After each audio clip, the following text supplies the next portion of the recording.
नमस्कार, यो हो TV today network. TV today समाचारमा स्वागत छ। म शान्ति गिरी। सुरु गरौं अहिलेसम्मका मुख्य समाचारबाट। प्रचण्ड नेपाल समूहको देशभर प्रदर्शन। ओलीले जनतासँग माफी माग्नुपर्ने अध्यक्ष प्रचण्डको भनाई। सरकारका कारण जनताले दुःख पाएको नेपालको आरोप। राजधानीका गल्ली गल्लीमा ठेलागाडा व्यवसायी अपमानित हुन बाध्य।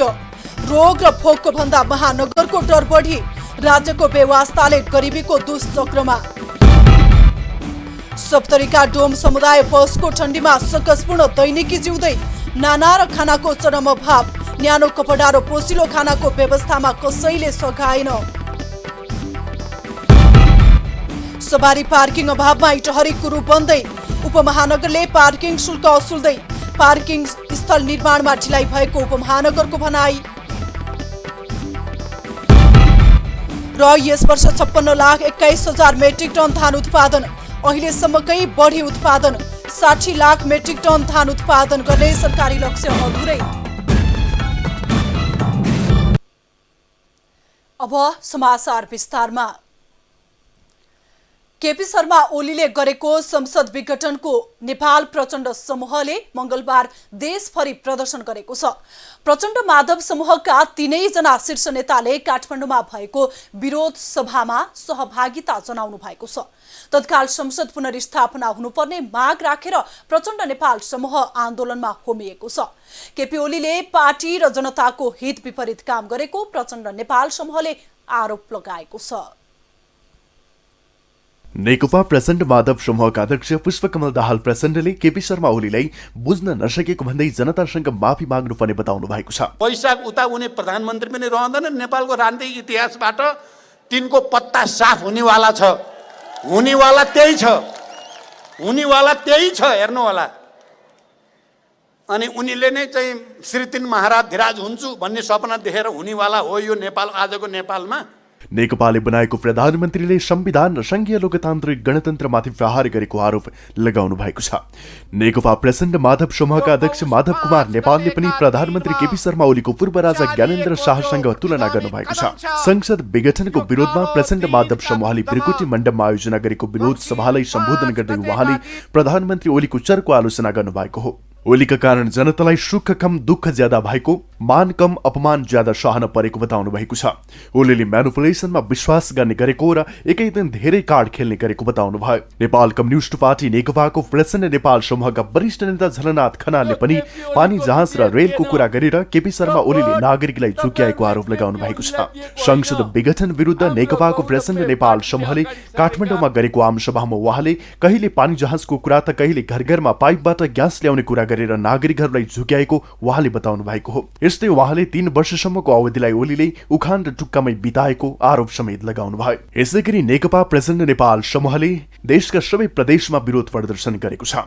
संसद विघटन असंवैधानिक कदम भएकोले संसद पुनर्स्थापना गर्नुपर्ने माग गर्दै प्रचण्ड नेपाल समूहले विरोध प्रदर्शन गरेका हुन्। केन्द्रीय कार्यक्रम अनुसार नेकपा प्रचण्ड नेपाल समूहले देशैभर विरोध प्रदर्शन गरेको हो। ओली कदम विरुद्ध प्रचण्ड नेपाल समूहले विरोधलाई थप आक्रामक बनाएको छ।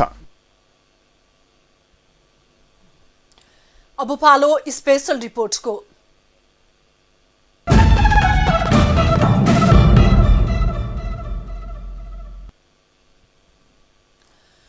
जब रात बित्छ अनि उज्यालोसँगै ठेलाको अङ्गालोमा जिन्दगी गुडिरहन्छ।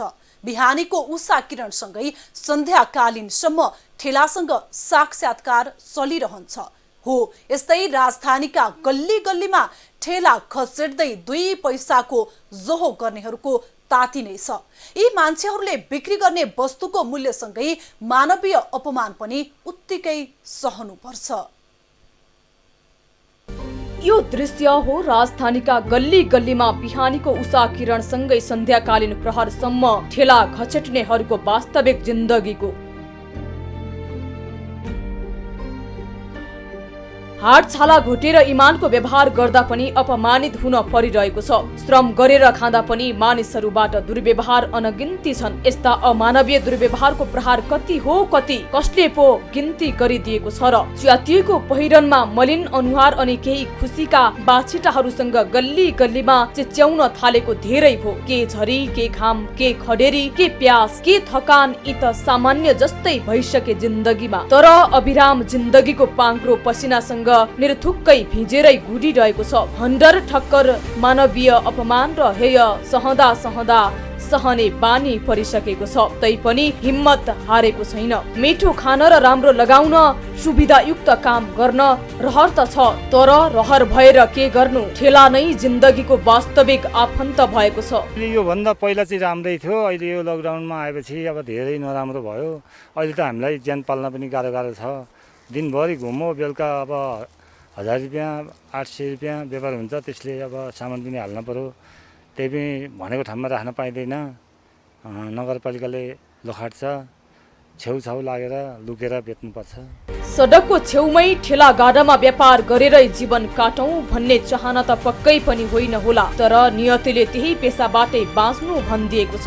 सुख, शयल र आराम जिन्दगीले नखोजेको पनि होइन, तर बाध्यता छ। ठेलासँग अंगालो मारिएन भने बिहान र बेलुकी चुल्हो नै निभिदिन्छ। त्यही चुल्हो सल्काउनकै लागि सके पनि नसके पनि ठेलासँगै खुसाउनै पर्छ। यस्तै नियतिमा पसिनासँग जिन्दगी चलाइरहनु भएका गीतालाल पाण्डेको पनि ठेलासँग जीवन चलिरहेको छ। उमेरले 60 पुग्नै लाग्दा पनि ठेलाको मायाले छोडेन उहाँलाई। राजधानीका सडकमा फुटपाथको व्यापार गरेर जीविकोपार्जन गरिरहनु भएको छ। उहाँ भन्नुहुन्छ 2-4 पैसा कमाउने छोरा थियो। महामारीले छोराको जागिर पनि गुम्यो, त्यसैमा झन संकट थपियो। जागिर गुमेपछि छोरा मानसिक रूपमा विक्षिप्त भएपछि ठेलासँग नजोतिएर के गर्नु? पेट त जसरी पनि भर्नु पर्यो। यस्तो घरमा दुःख छ, घरमा आए त केही हुँदैन हेर्नुहोस् है। त्यस कारणले गर्दाखेरि अनि ज्यान त पाल्नु पर्यो जसरी पनि।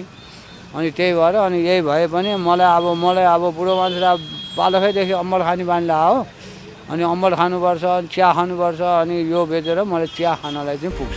यिनै गरिबहरूका नाउँमा राजनीतिक गर्नेहरूले राजधानी लगायतका शहरमा महल जोडेका छन्। गाडी पजेरो विदेशमै छोराछोरीको अध्ययनको मेलो मेसो छ, तर तिनै नेताहरूलाई भोट दिने गीतालालहरू भोककै लागि हाड छाला घोट्नु परेको छ। यस्तै पीडाको बीचमा जीवन चलाउनु भएकी गीता देवी राईको पनि उस्तै कन्त बिजोग छ। 60 वर्षीय गीता देवीको यो समय आराम गर्नुपर्ने बेला हो, तर दिनभरि सडकका छेउमा फुटपाथमा दैनिकी चलिरहेको छ। यो यात्रा हिजो आजको होइन, विगत 18 वर्षदेखिको हो। अहिलेसम्म कसैलाई मैले बिन्ती लागेको छैन, ऋण मागेको छैन, ऋण माग्नु पनि गएको पनि छैन। अहिले कोहीसँग केही माग्नु परेको पनि छैन मसँग। मैले ऋण पनि गरेको छैन, कोहीसँग मैले मागेको छैन, सापाटी मैले लिएन। अहिले यही गरिराखेको छु।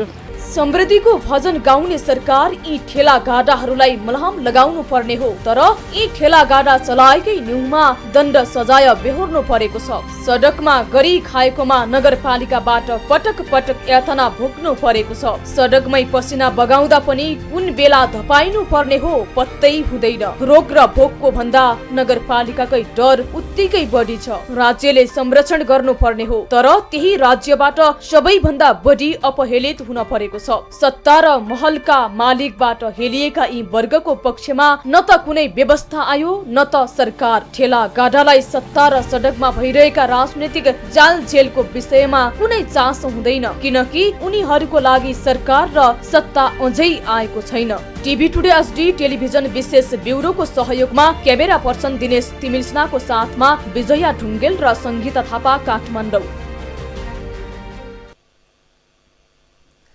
कृषि तथा पशुपक्षी विकास मन्त्रालयका सचिव डाक्टर योगेन्द्र कुमार कार्कीले किसानको स्थायी समाधान हुने बताउनु भएको छ। टिभी टुडे एचडी टेलिभिजनसँग कुराकानी गर्दै डाक्टर कार्कीले मल आयातको सबै प्रबन्ध भएकाले समस्या नदोहोरिने बताउनु भएको हो। चालु आर्थिक वर्षमा धान उत्पादनमा वृद्धि भएको चर्चा गर्दै डाक्टर कार्कीले स्थानीय तहमा प्राविधिक पुगेकाले उत्पादन बढेको बताउनुभयो। करिबन 71,000 मेट्रिक टन थप धान हाम्रो पल्न चाहिँ हामी सफल भएका छौँ। एरिया वाइज पनि हेर्ने हो भनेदेखि गत वर्ष हाम्रो चाहिँ 14,58,000 हेक्टरमा चाहिँ हामीले धान खेती गरेका थियौँ भने योपालि 14,73,000 हेक्टरमा धान खेती गर्न सफल भएका छौँ। र चाहिँ प्रोडक्टिभिटीलाई नि हेर्ने भने गत वर्ष 3.80 metric ton per hectare productivity धानको थियो भने योपालि 3.82 मेट्रिक टन पर हेक्टर चाहिँ धानको चाहिँ प्रोडक्टिभिटी एचिभ गर्न हामी सफल भएका छौँ। हामीले यो वर्ष चाहिँ मैले भन्नै पर्छ समयमा हामीले चाहिँ मलमा केही अभाव भएको टप ड्रेसिङमा धानको टप ड्रेसिङ गर्ने बेलामा त्यसको बावजुद पनि प्रविधिको कारण मौसमको चाहिँ सकारात्मक पक्ष र चाहिँ हाम्रो उन्नत बिउहरूको प्रयोगहरूको कारण र डाक्टर कार्कीले अबको 20 दिनमा बंगलादेशबाट मल ल्याउने तयारी भएको समेत बताउनुभयो। निरन्तरको शीतलहरसँगै बढेको ठण्डीका कारण सप्तरीको छिन्नमस्ता गाउँपालिकाको डोम समुदायको जनजीवन कष्टकर बन्न पुगेको छ। बसोबास र गरिबीका कारण पोसिलो खानेकुराको अभाव छ। न्यानो कपडाको अभावमा ठण्डीले सताएको छ।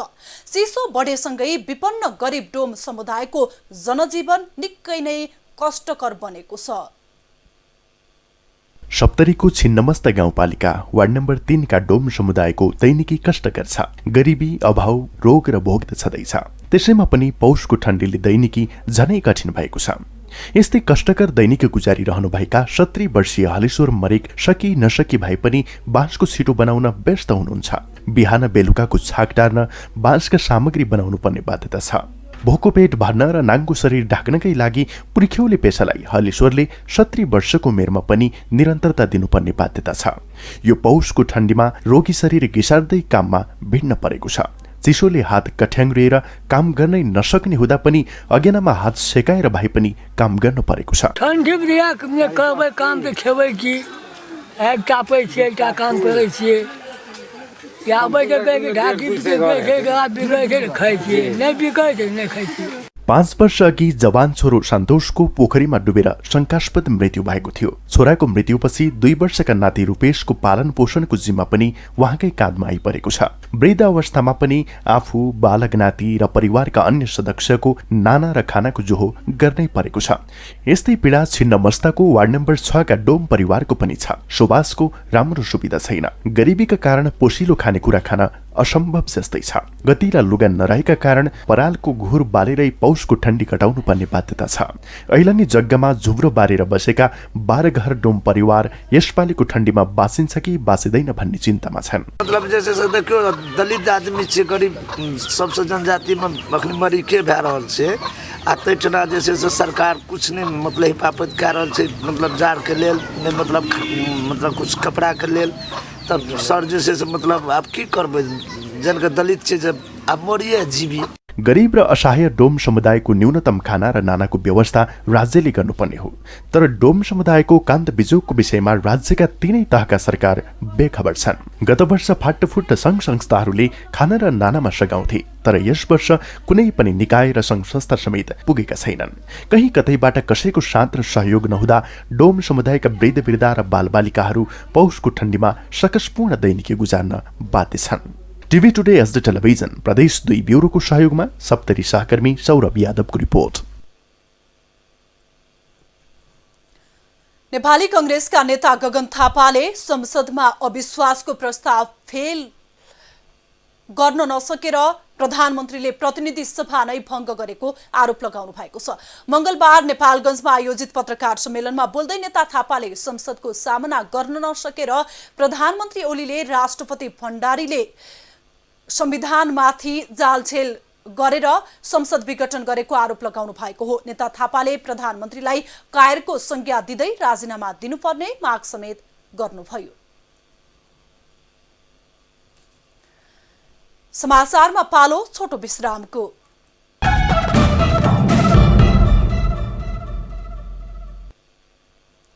अब बाँकी समाचार।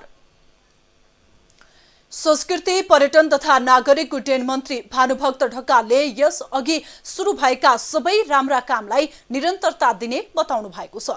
मंगलबार मन्त्रालयमा नेपाल पर्यटन बोर्ड र पर्यटन विभागका कर्मचारीहरूबाट ब्रिफिङ लिन आयोजित कार्यक्रममा बोल्दै मन्त्री ढकालले समय परिस्थिति अनुसार बदलिएका विषयलाई सम्बोधन गर्ने भन्ने विषयमा आफ्नो ध्यान केन्द्रित हुने बताउनुभयो।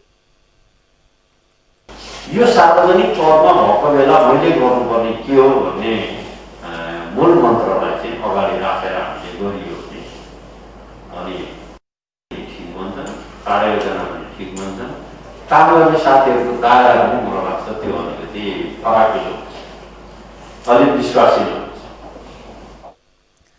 कार्यक्रममा नेपालको पर्यटन क्षेत्रमा हालसम्म लागू भएका कार्यक्रम र आगामी रणनीतिको बारेमा ब्रिफिङ गरिएको थियो। व्यवस्थित सवारी पार्किङ गर्ने ठाउँ नहुँदा पछिल्लो समय पूर्वकै विकसित शहरको रूपमा मानिएको इटहरीको मुख्य बजार कुरूप बन्दै गएको छ। सवारी साधनको चाप, धुवाँ धुलो, सडक छेउमा जताततै सवारी पार्किङ हुँदा सुन्दर नगरले चिनिएको इटहरी कुरूप बन्दै गएको हो। इटहरी चोक आसपास र उपमहानगरकै गेट छेउमा अव्यवस्थित पार्किङले एकातर्फ कुरूप त देखिएको छ नै, अर्कोतर्फ सवारी दुर्घटनाको भय पनि उत्तिकै छ। सवारी चापलाई मध्यनजर गर्दै इटहरी उपमहानगरपालिकाले पार्किङका लागि पश्चिम लाइनको एपेक्स अस्पताल अगाडि, उत्तर नेवा पुच भवन अगाडि, दक्षिण राधाकृष्ण मन्दिर छेउ र पूर्वमा टेङ्ग्रा खुला पारी तोकेको थियो। तोकिएका स्थल उत्तर र दक्षिण सडक विस्तारका कारण पार्किङ स्थल हटाइएको छ। अन्य दुई स्थानमा पनि पार्किङ स्थल टाढा र अपायक भएको सवारी चालकको भनाइ छ। अब पार्किङको एकदम समस्या छ हैन, र नगरपालिकाले 20 रुपियाँ पैसा समेत उठाउँछ, 18 रुपियाँ 16 रुपियाँ भन्छ, तर 20 रुपियाँ उठाउने गरेको छ। अब यो विशेष गरी हामीलाई नगरपालिकाले अझै पार्किङ सम्बन्धी चाहिँ यसो यतातिर ट्याक्सीहरूलाई चाहिँ चोकमा दिइरहेको छ। इटहरी उपमहानगरले सवारी साधनबाट पार्किङ शुल्क उठाउँदै आएको छ। व्यवस्थित सवारी पार्किङको निर्माण गरी शुल्क उठाउनु पर्ने हो, तर उपमहानगर सवारी साधनबाट नियमित शुल्क निरन्तर उठाइरहेको छ। पार्किङ स्थल नै तोक्न नसक्ने उपमहानगरले दैनिक 20 रुपियाँ किन केका लागि असुल गरिरहेको छ भन्नेमा सवारी चालकहरू अनभिज्ञ छन्। खोइ कता पार्किङ नगरपालिकाले केही उनी छैन, जानकारी नै छैन। पैसा लिन्छ नि नगरपालिकाले, पैसा दिनुदिन अब त्यो बारिया छ। जानकारी तिमीहरूको पार्किङ यहाँ हो, अब यो नगरपालिकाले त जिम्मा लिनुपर्ने हो नि त। जिम्मा लिएर तिमीहरू यहाँबाट चाहिँ यसो गर्ने, यहाँ यसो गर्ने भनेर भन्नुपर्ने, तर के पनि छैन। करिब 13 करोड लागतमा इटहरी 4 मा निर्माण हुने भएको छ। 2 कट्ठा जग्गामा बन्ने पार्किङका लागि यो वर्ष टेन्डर खुलिसकेको उपमहानगरको जवाफ छ। नेपालमै पहिलो 6 तले स्मार्ट पार्किङको काम गर्न वर्ष नै सक्ने योजना भएकोमा महामारीले थोरै ढिला भएको उपमहानगरले बताएको छ। 2 कट्ठा जग्गामा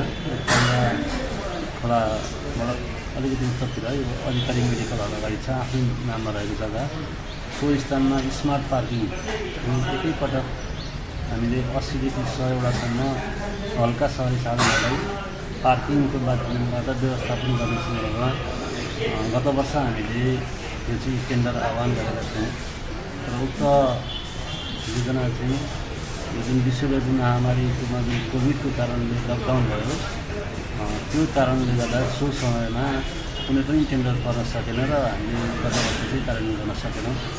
स्मार्ट सिटी बनाउने उपमहानगरको सपना छ, तर गतिलो र भरपर्दो पार्किङ समेत अझै बन्न सकेको छैन। समयमै पार्किङ स्थल बन्न नसक्दा नगरको सौन्दर्यता समेत कुरूप बन्दै गएको छ। कोरोनाको बहानामा आयोजना ढिला हुनुभन्दा तदारुकताका साथ पार्किङ स्थल निर्माणको आयोजना अघि बढाउन पहल गर्नु जरुरी छ। टिभी टुडे एचडी टेलिभिजन प्रदेश 1 ब्युरोको सहयोगमा सुनसरी सहकर्मी प्रकाश तिमिल सिन्हाको रिपोर्ट। नवनियुक्त मन्त्रीहरूलाई काममा रोक लगाउन माग गर्दै सर्वोच्च अदालतमा रिट दायर भएको छ। मंगलबार वरिष्ठ अधिवक्ता डाक्टर दिनेश त्रिपाठीले मन्त्री परिषदमा गरिएको नयाँ नियुक्ति तथा हेरफेर विरुद्ध सर्वोच्चमा रिट निवेदन दर्ता गर्नुभएको हो। रिटमा नवनियुक्त मन्त्रीहरूलाई काम गर्न नदिनु भनी अन्तरिम आदेश माग गरिएको छ। प्रधानमन्त्री तथा मन्त्री परिषदको कार्यालय र राष्ट्रपतिको कार्यालयलाई विपक्षी बनाइएको छ। गएको शुक्रबार 7 जना नयाँ मन्त्री नियुक्त गर्दै केही मन्त्रीहरूको जिम्मेवारी हेरफेर गरिएको थियो। यसअघि सोमबार पनि मन्त्री परिषद पुनर्गठन विरुद्ध रिट दायर भएको थियो।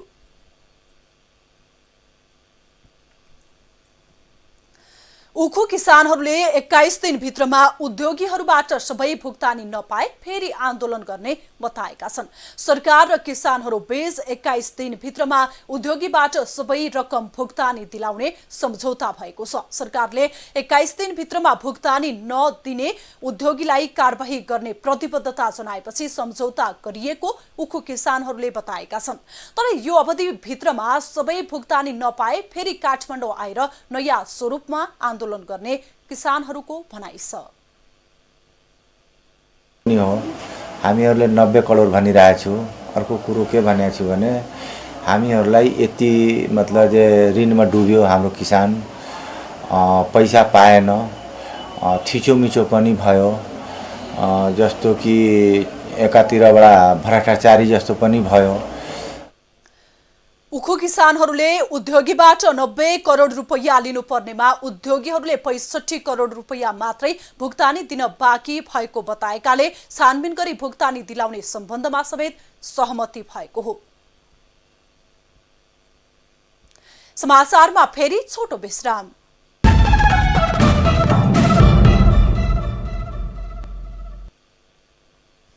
अब आर्थिक समाचार।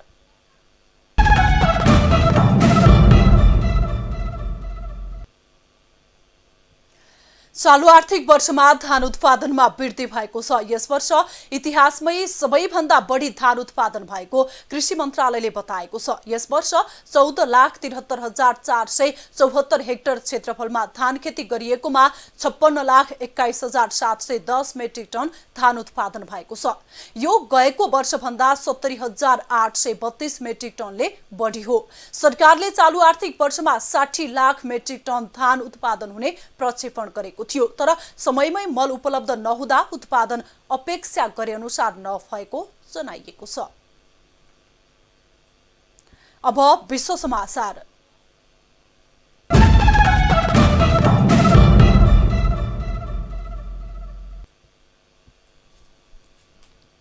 रूसले विपक्षी नेता एलेक्सी नाभाल्नीलाई तत्काल मुलुक फर्किन निर्देशन दिएको छ। दिएको म्यादपछि मुलुक फर्किए पक्राउ गरिने चेतावनी समेत दिएको हो। राष्ट्रपति भ्लादिमिर पुटिनका कट्टर आलोचक मानिने नाभाल्नी अहिले जर्मनमा हुनुहुन्छ। गत अगस्त महिनामा उपचारको लागि जर्मन जानुभएका उहाँ अझै पनि रूस फर्किनु भएको छैन। यद्यपि रूसले भने उहाँलाई विष दिइएको कुनै प्रमाण नभेटाइएको र यो घटनामा सरकारको कुनै संलग्नता नभेटिएको बताउँदै आएको छ। अब खेल समाचार।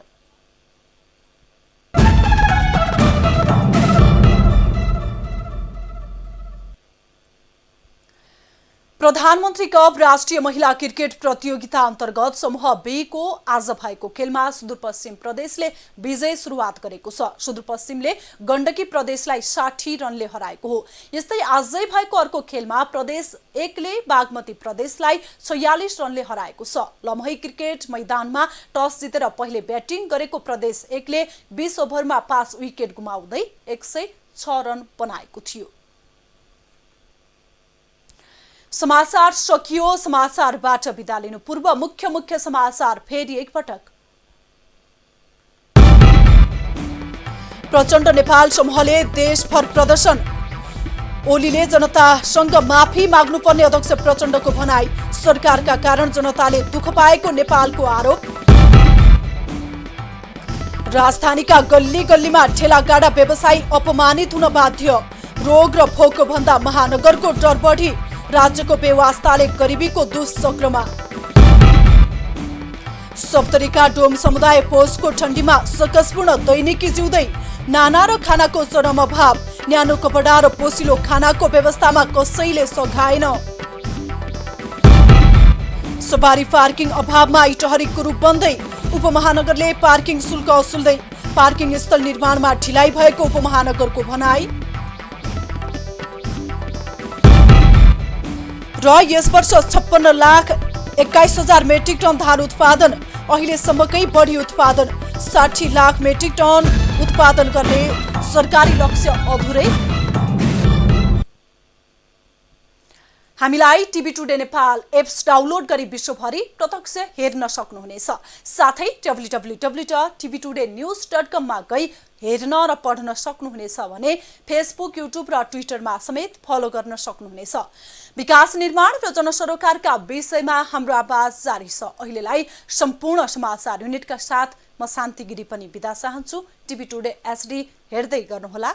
नमस्कार।